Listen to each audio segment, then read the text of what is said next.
and we are here at the sacred camp where people have came from all over the world and tribes from all over the United States to educate people about the oil pipeline. And one thing that has surfaced here, and something that's very clear, is that people are very aware of the dilemmas that we all face in terms of that we are using oil for our daily lives. We are using fossil fuel to use energy to come to a camp like this, to a United Nations gathering, and that there are real solutions, that the leaders here have real solutions in terms of sustainable energies, how to get off of the fossil fuels and all of this industry that is destroying, our water, our air, our planet. And I think the thing that I've really focused on since I've been here is people really want to talk about, coming together, uniting people under one flag, which ultimately is the sun. And I think there's a real push for young people to really want to live in a healthy world. Now, in our tribes, and as in many tribes, we always talk about the seventh generation, that my generation should live in a way of thinking of the seventh generation to come, that they would have clean water and clean air and a healthy place to live. So as we know now, every generation is the seventh generation. And so we interviewed some young brothers up at the sacred camp earlier, and they're dug in and they're not going to leave in the winter, and they're going to be there for the long haul to make sure that those the machinery doesn't cross the road and get into the river. And the river's just right here. And that's what they're here protecting. And it's not just about their tribe.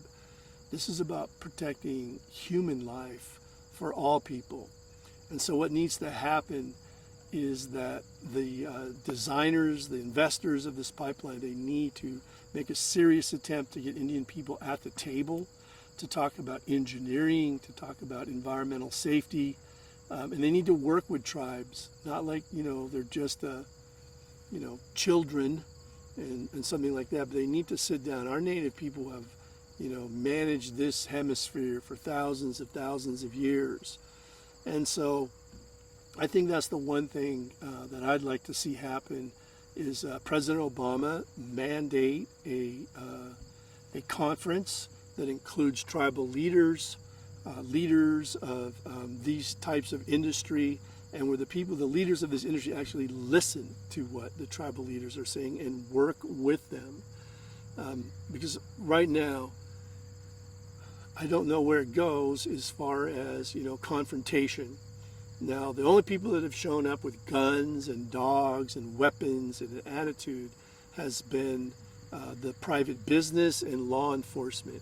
No one here in this camp has shown up with any sorts of intentions of violence. The only intention here is to be a protector.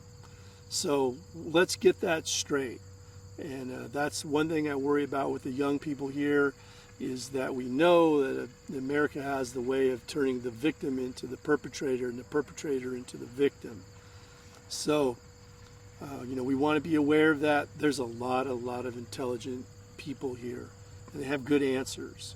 So that's my call to action, is for President Obama to mandate a conference where it is televised, it's broadcast, it's transparent, and that tribal leaders have an equal seat at the table, no longer marginalized on their own land, to be told what they'll be that what's going to happen to their own land. We all understand sovereignty, quasi-government, quasi-self-determination. We all understand that these lands that Indian people live on, their God-given homeland, is held in federal trust. And at any time, the federal government can do what they will with the land. That's barbaric. That's going back to times of slavery. This is 2016. Indian people are educated. I'll have a doctorate degree here soon. There are plenty of Indian lawyers, historians, engineers, all of this great talent that is American and we need to utilize that and respect it. And President Obama, I'm asking you directly to create a conference where you bring our tribal leaders together and give them an equal seat, either in the Senate or at least a permanent seat on the cabinet. And so, it's not as if the BIA is, has its own department down the street. We need Native leadership on the presidential level, on the cabinet, every day. And that's when, the voice of reason can be heard. So here we are in Standing Rock Reservation here in North Dakota. And I'm looking forward to coming home and seeing my family. And I just want to say thank you and look forward to working with everyone in the future.